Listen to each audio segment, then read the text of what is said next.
Just past midnight, in the dead silence of southeastern Burkina Faso's borderlands, a strange sound pierced the night. Not loud, not violent, but sharp, like a blade slicing air, a high-pitched mechanical hiss.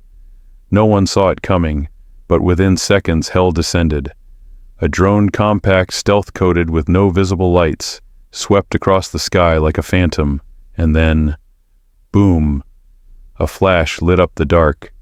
The lead vehicle of a convoy exploded into ash. The second flipped and caught fire. The rest tried to scatter, but it was too late. The drone looped back, locked on again and again. But this was more than a strike. It was a message. A cold declaration aimed directly at the hidden hands pulling strings from mercenaries and funders to silent foreign governments.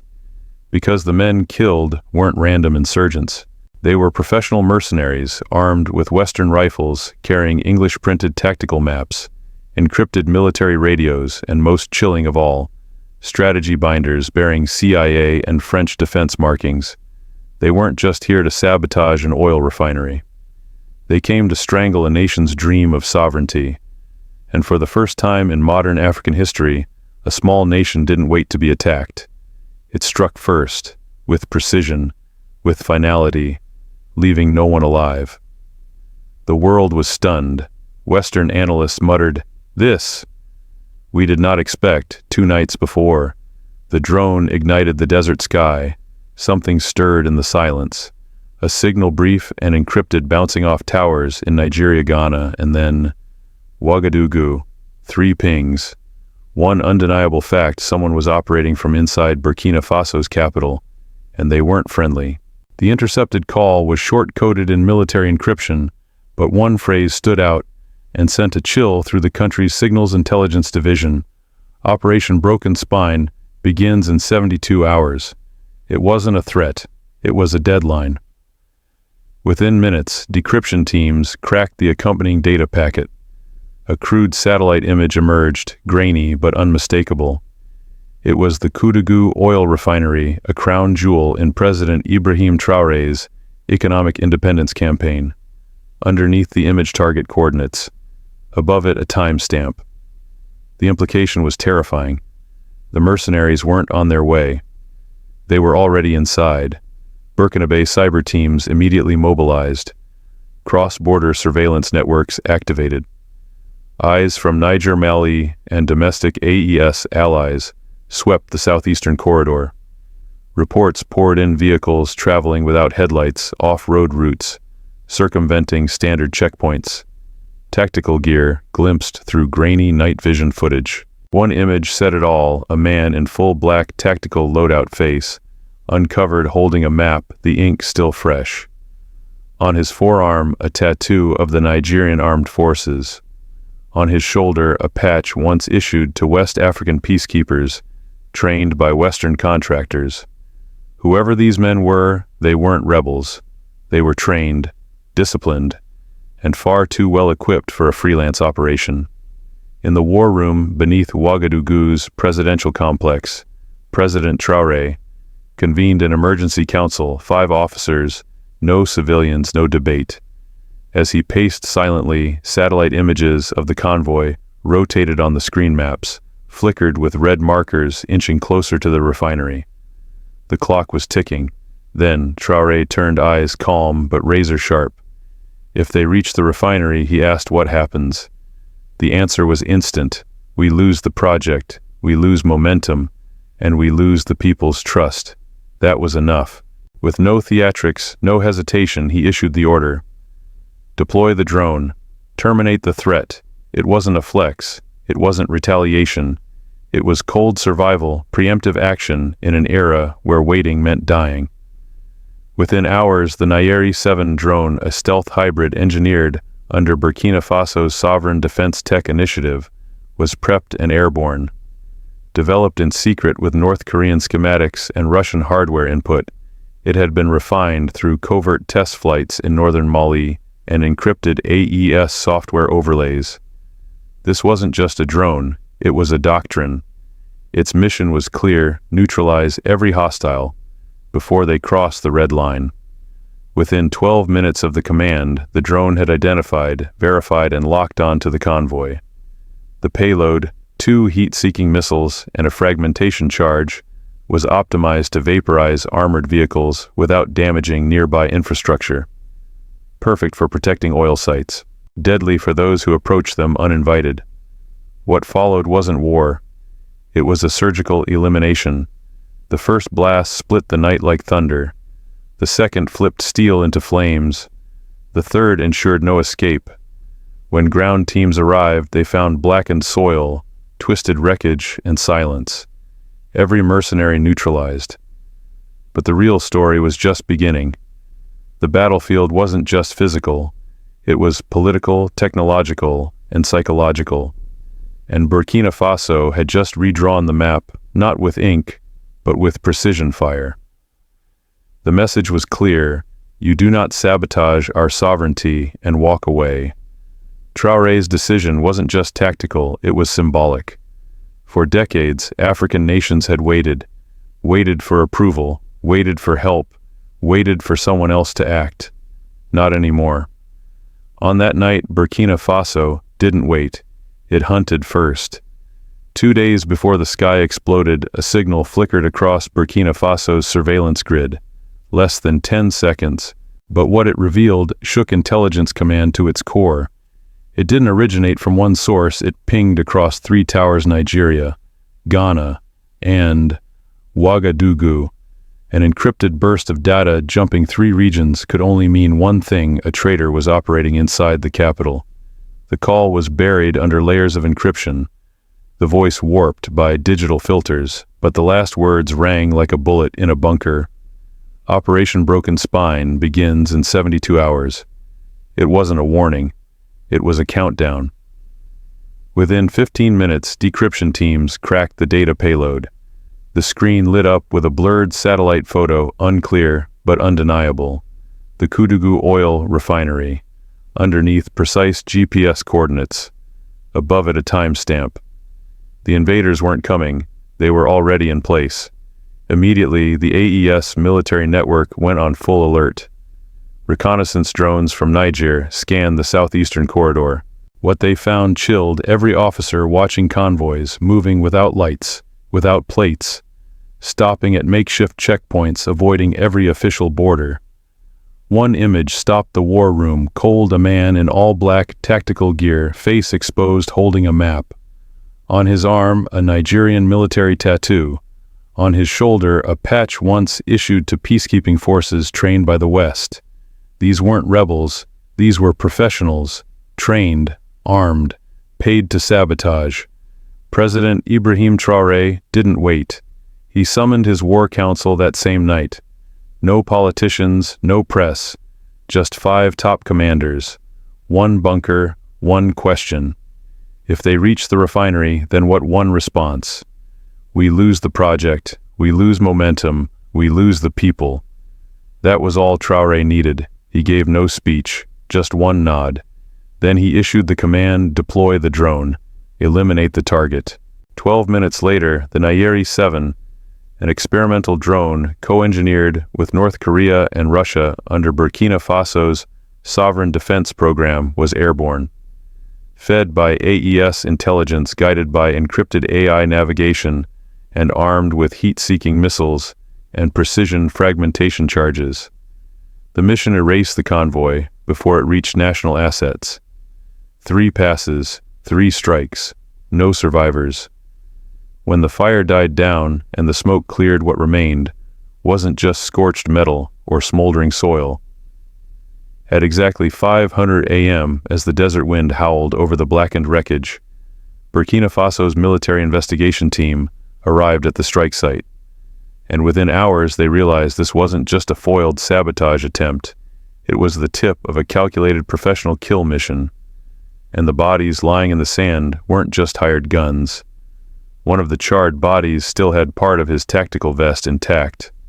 In the chest pocket, a satellite radio still functioning. The screen glowed faintly, and inside the device's contact list, one saved entry stood out, chilling in its simplicity: DC handler. No passports, no ID tags, no unit insignias, Yet their gear told another story, one louder than any confession. American-manufactured assault rifles, each outfitted with biometric locks impossible to fire without the registered fingerprints. French satellite radios still logged into a classified military-grade encryption network unfamiliar to any African command. Tactical maps printed in English with strategic markers overlaying oil fields, gold mines, and lithium deposits mapped to NATO spec. These men carried no official documents, but they carried the truth in their weapons, their tools, and their silence. They weren't local fighters. They were a proxy unit, contracted, armed, and deployed with one purpose: disruption. Forensic teams collected biometric data from partial remains, cross-referencing it with Nigeria's restricted military archives, triggered a seismic alarm. Most of the dead were recently discharged Nigerian special forces, several from elite counterinsurgency units trained abroad. But what were they doing here? Who sent them, and perhaps most crucially, who paid them? The money trail didn't lie. Cybersecurity analysts from Burkina Faso cracked into the crypto wallet attached to a salvaged satellite phone. It led to a labyrinth of offshore shell corporations starting in the Caribbean, financed by private equity holdings in Abu Dhabi, London, and Paris.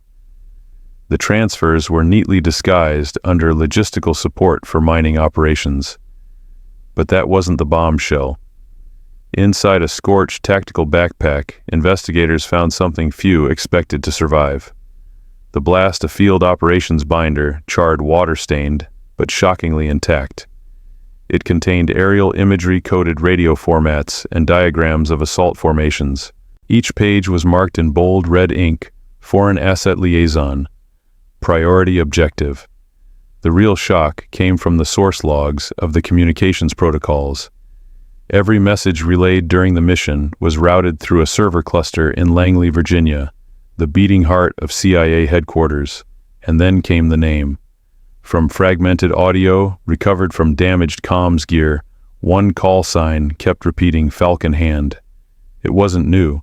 Burkina Faso's intel division had flagged it before in CIA-adjacent sabotage operations in Mali, and intercepted plans to destabilize Niger's interim government in whispers surrounding political unrest from Bamako to Ouagadougou. It was a ghost phrase used only when blood needed to be spilled without fingerprints. And now it had reappeared at ground zero of an attempted strategic takedown. President Ibrahim Traoré didn't wait. He called an emergency AES Security Council session. As intelligence officers laid out the wreckage data, Traoré stood before his counterparts from Mali and Niger and delivered a verdict: we are not facing mercenaries. We are facing a doctrine, one built on proxy warfare, fueled by blood, funded by silence, and authored by the West. That moment stripped away every pretense. This wasn't about borders anymore. This was about sovereignty, about survival, about a continent being forced once again to bleed for someone else's agenda. And this time the bleeding stopped here. The strike had been loud, public, precise. There were no denials, no ambiguity. Satellite footage of the explosion was already being broadcast on screens from Johannesburg to Bamako. In Ouagadougou, children reenacted the drone pass in the streets. AES command celebrated quietly. But from Abuja, the capital of Nigeria, there was nothing. No statement, no press briefing, not even a leak, just silence. But behind the walls of the Nigerian State House, chaos reigned. Burkina Faso's forensic evidence was irrefutable. The biometric scans matched known profiles of Nigerian elite soldiers. Their names had been scrubbed from official military databases months ago. Their chain of command had been erased. And yet their equipment was fresh, their training recent, their mission clear. Worse still, internal reports began leaking. Several of the mercenaries had recently trained in Segal, a foreign-run facility tied to Western security contractors. President Bola Tinubu's national security team was in full-blown crisis mode. They were cornered. Admit the men were Nigerian, and it meant confessing to a clandestine act of war. Deny it, and they still had to explain how Nigerian-trained operatives ended up on a sabotage mission inside a sovereign neighbor. So they said nothing. But the people did not. In the days following the strike, African media erupted.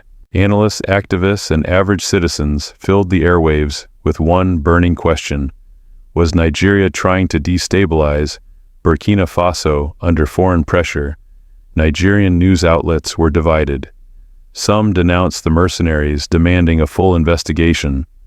Others quietly but furiously blamed the West, who trained them, who armed them, and for what agenda. Burkina Faso's state media, meanwhile, launched a full-scale information offensive. 24-hour coverage flooded screens, interviews with villagers near the strike zone, forensic analysis of recovered weapons, and on a loop, the now iconic quote from President Traoré: "Those who send killers into our home will receive no invitation-only fire." The quote went viral. Across Africa, it echoed like a war cry. In Mali, students marched with placards, "Don't mess with sovereignty." In the DRC, poetry readings turned into defiance rallies. In Ghana, murals of the Nairi 7 drone began appearing on city walls, painted in national colors dripping with fire. And in Nigeria, the source of the mercenaries, the response was split. Some felt shame, betrayal, a deep, stinging anger that their own brothers had been turned into weapons, not by patriotism but by profit. One tweet by a Nigerian student went viral across the continent. They didn't die for Nigeria, they died for someone else's oil money. Others, however, were inspired. For years, African militaries had relied on French-American or British oversight, begging for intelligence, for authorization, for protection. But now, a small, landlocked nation had struck first, and struck hard. Traoré's defiance had done what decades of diplomacy couldn't. He had reminded the continent, "We don't need permission to defend our land." Western think tanks scrambled to contain the narrative. The Rand Corporation warned of a destabilizing precedent. NATO analysts whispered of uncooperative regimes. The White House issued a carefully worded statement calling for de-escalation and restraint. The French foreign minister claimed Burkina Faso's actions violated international norms. But none of it stuck. This time the African public didn't flinch. They laughed. They mocked the hypocrisy. In Bamako, graffiti read, "Restraint, you arm the mercenaries." In Niamey, "No invitation, only fire." And in Lagos, a massive street mural showed Traoré holding a joystick, eyes steeled, with the caption, "Press X to eliminate invaders." For the first time in decades, it wasn't a Western face leading the headlines across Africa. It was an African soldier, young, fearless, unapologetically sovereign. Traoré's next move wasn't on a battlefield. It was in the war of perception. He called a press conference not from a podium, but from a command center. No teleprompter, no diplomatic script, just fury and fire. To those urging restraint, he said, staring directly into the camera, "We see through your mask. You armed the mercenaries. You trained the saboteurs. You triggered this. And now that we've responded, you call us dangerous." He let the silence stretch, then ended it with thunder. "Burkina Faso is not your puppet. Our borders are not your playground. And if our defense makes you uncomfortable, good. That means it's working." The clip went viral within hours. Even Western citizens tired of perpetual intervention shared it, reposted it, praised it. This is what leadership looks like. Africa speaks. Finally, no more proxies. In cafes, schools, and military academies, from Lusaka to Kigali, one phrase took root: "He struck first." And for the first time in a century, Africa wasn't waiting for orders. It was writing its own. Just when it seemed the last layer of truth had burned in the sand, investigators found a scorched, water-stained binder in the wreckage of the convoy's lead vehicle. At first it looked like any other tactical notebook, but once opened it became clear this wasn't a field manual. This was a war plan. Inside were annotated satellite images of oil and gold infrastructure, not only in Burkina Faso, but also in Mali and Niger. Each site was marked with tactical overlays, approach routes, fallback points, blast radii. The diagrams were drawn to NATO standards, and every page carried one damning label stamped across the top: Foreign Asset Liaison, Priority Objective. Then came the log files, time-stamped message packets, dozens of them, each routed through a private military server cluster traced to Langley, Virginia, the CIA. There it was. Proof, not speculation, not rumor, of direct coordination between foreign operatives and a destabilization network targeting AES territory. This wasn't about rogue mercenaries anymore. It was a black operation with strategic intent to undermine Traoré's rise, fracture the AES, and reassert foreign control over Africa's most defiant bloc. The binder detonated like a second explosion, only this time, not on the battlefield, but in the war rooms of Niamey, Bamako, and Ouagadougou. Traoré called an emergency session of the AES Security Council. Inside a sealed room, generals and defense ministers gathered around the wreckage data. No longer were they reviewing a strike, they were reviewing a blueprint for their own collapse. For years they had suspected sabotage. Now they had signatures, coordinates, and names. Traoré didn't speak for the first 5 minutes. He let the data speak. Let the maps, the communications logs, the server traces, all say the thing no one wanted to admit. The war is already here. Then he stood and made it official. From this moment forward, we adopt a single doctrine: zero compromise. The room stiffened. No foreign-backed sabotage will be tolerated. No ghost soldier will be spared. No private militia, no black budget, no silent drone watching from above will cross our lines without consequence. The decision wasn't rhetorical, it was operational. Within hours, the Zero Compromise Protocol was enacted. AES satellites were repositioned to monitor high-risk border zones 24/7. Encrypted joint command channels were activated between Ouagadougou, Niamey, and Bamako. Burkina drones, Malian helicopters, and Nigerian recon jets began rotating air patrols across the Sahel. Mobile radar stations were deployed along strategic corridors. Elite AES strike units were embedded at every major oil, gold, and lithium facility. But the most powerful shift wasn't in hardware, it was in mindset. This was no longer about defense. This was deterrence. A visible, coordinated, no room for error doctrine that sent a single message to any foreign actor lurking in the shadows. You hit one of us, you face all of us, and this time we shoot back. The West responded as expected. Pentagon analysts called it escalatory. French military advisors called it dangerous militarization. Think tanks in Brussels warned of a rogue axis forming in the Sahel. But across African capitals, the mood was different. In Guinea, Chad, and the Central African Republic, military observers were dispatched to AES headquarters. Not to intervene, to learn, to explore, joining future iterations of the Shield. AES was no longer just a regional defense pact. It was becoming something bigger, Africa's first real army. Traoré, Goïta, and Chiani appeared in a joint video broadcast.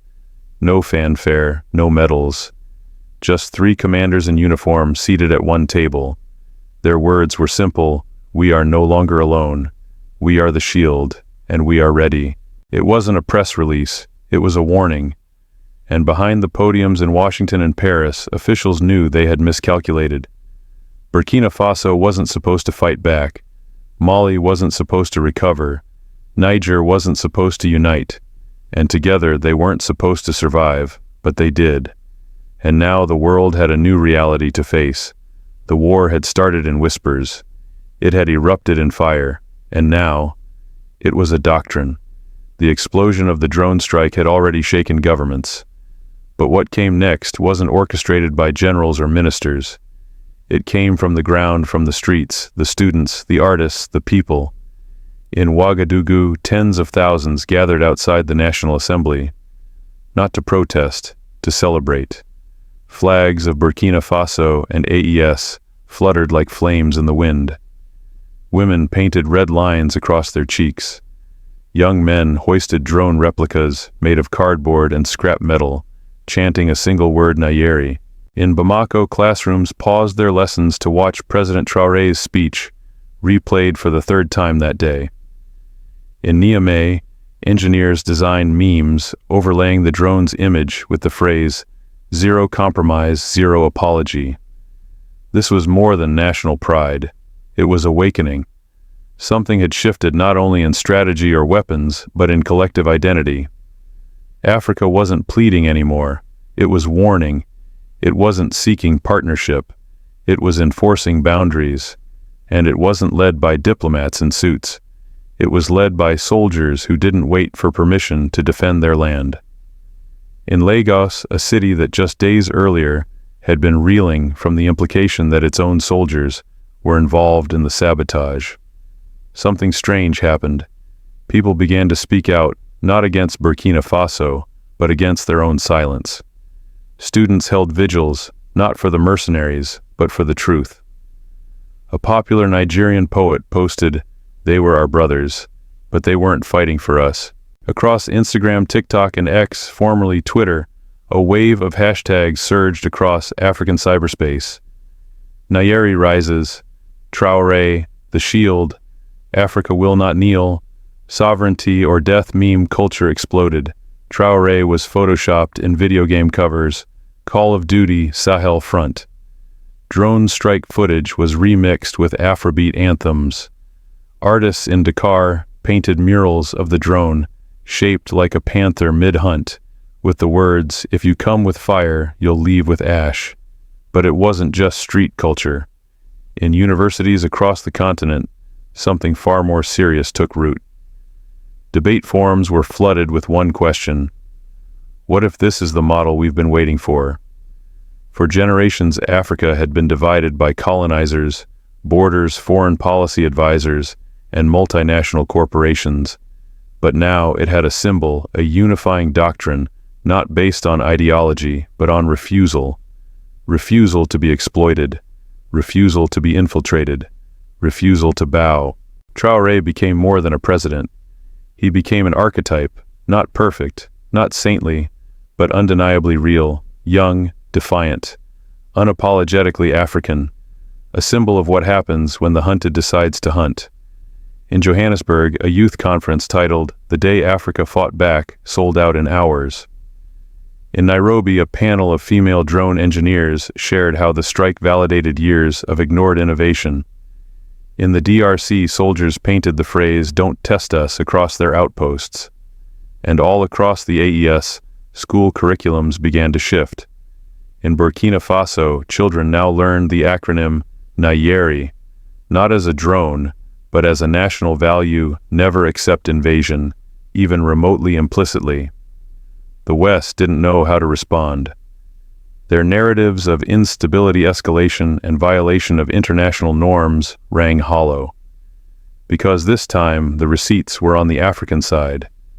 The sabotage was real. The mercenaries were real. The servers in Virginia were real, and the fire was justified. The French Foreign Ministry stumbled over its press statements. The U.S. issued one vague paragraph urging calm, but no one was listening. Because for once, Africa wasn't asking for calm. It was declaring readiness. And the people made sure the world heard it. Across every AES capital, graffiti bloomed like flowers in the ruins of colonial narratives.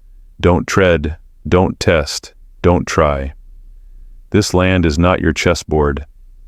Sovereignty has teeth. Even in countries not yet part of AES, pressure grew. Youth in Ghana, Kenya, and Tanzania started pushing for legislative inquiries into foreign military presence. In Senegal, protesters demanded to know, what deals have we signed without consent? It wasn't just about Burkina Faso anymore. It was about ownership of land, of narrative, of consequence. Because when Traoré gave the order to strike, he didn't just defend an oil refinery. He lit a fire across a continent. And as that fire spread, one truth echoed in every square, on every phone, through every classroom and street corner. Africa is not waiting anymore. It wasn't just a drone strike, it was a declaration. A signal fired not only at mercenaries and their backers, but at the very system that had for decades operated above consequence in Africa. The message wasn't cloaked in diplomacy. It wasn't diluted by translation. It was brutal, blinding, precise. Burkina Faso will not wait to be attacked. It will strike first. For too long, the Sahel had been treated as a battlefield for others' interests, where foreign soldiers patrolled under peacekeeping banners while pipelines were signed behind closed doors, where stability meant silence and partnership meant dependency. But Nayeri 7 rewrote the rules in fire. With one decisive move, Burkina Faso shattered the illusion of helplessness. It ended the era where drones only flew with Western permission. It buried the idea that African nations must first seek validation before defending their borders. It didn't just burn a convoy. It incinerated the lie that Africa cannot defend itself. And what followed Operation Iron Shield, the zero compromise doctrine. The mass mobilization of youth and soldiers alike was more than reaction. It was a reckoning. In Western war rooms, the phrase loss of influence began appearing in red-letter reports. Defense analysts warned of a shifting center of gravity. Diplomats whispered about containment. Think tanks issued white papers with cautious titles like Emerging Doctrines in Post-Colonial Security. But deep down, they all knew what had changed. The cost of intervention had gone up, way up, because now the battlefield had rules. And those rules weren't set in Brussels, Paris, or Washington. They were drawn in red lines through Ouagadougou, Bamako, and Niamey, and those lines were backed by drones, data, and something far more powerful: unity. No longer were African borders simply lines on colonial maps. They were thresholds, and to cross them without cause was to invite retaliation, not discussion. The most striking development wasn't military, it was generational. A new Africa is rising, one that doesn't ask to be spared, but prepares to defend. One that doesn't beg for partnerships, but demands parity. One that doesn't accept mercenaries at its door, even if they come dressed in silence and shadows. Traoré didn't just send a drone, he sent a doctrine. A doctrine that says, if you come in secret, we will expose you. If you come with weapons, we will meet you with force. If you threaten our sovereignty, we will respond with finality. And for once, the silence that followed wasn't uncertainty, it was fear. Not the kind that stifles, but the kind that warns. The kind that makes old powers think twice. The kind that reminds the world that Africa is no longer soft ground for invisible wars. In the days after the strike, a final AES memo was quietly released, not to provoke, not to escalate, but to end speculation. All unregistered military presence within AES borders will be considered hostile and neutralized without negotiation. No fine print, no hidden clause, just policy written in the language of fire. So now, as the satellites hover and the embassies hold their breath, a new reality settles across the Sahel. The line has been drawn, and this time it's not in ink. It's in steel smoke and sovereignty. Retaliation, not discussion. The most striking development wasn't military, it was generational. A new Africa is rising, one that doesn't ask to be spared, but prepares to defend. One that doesn't beg for partnerships, but demands parity. One that doesn't accept mercenaries at its door, even if they come dressed in silence and shadows. Traoré didn't just send a drone, he sent a doctrine. A doctrine that says, if you come in secret, we will expose you. If you come with weapons, we will meet you with force. If you threaten our sovereignty, we will respond with finality. And for once, the silence that followed wasn't uncertainty, it was fear. Not the kind that stifles, but the kind that warns. The kind that makes old powers think twice. The kind that reminds the world that Africa is no longer soft ground for invisible wars. In the days after the strike, a final AES memo was quietly released, not to provoke, not to escalate, but to end speculation. All unregistered military presence within AES borders will be considered hostile and neutralized without negotiation. No fine print, no hidden clause, just policy written in the language of fire. So now, as the satellites hover and the embassies hold their breath, a new reality settles across the Sahel. The line has been drawn, and this time it's not in ink. It's in steel smoke and sovereignty. Retaliation, not discussion. The most striking development wasn't military, it was generational. A new Africa is rising, one that doesn't ask to be spared, but prepares to defend. One that doesn't beg for partnerships, but demands parity.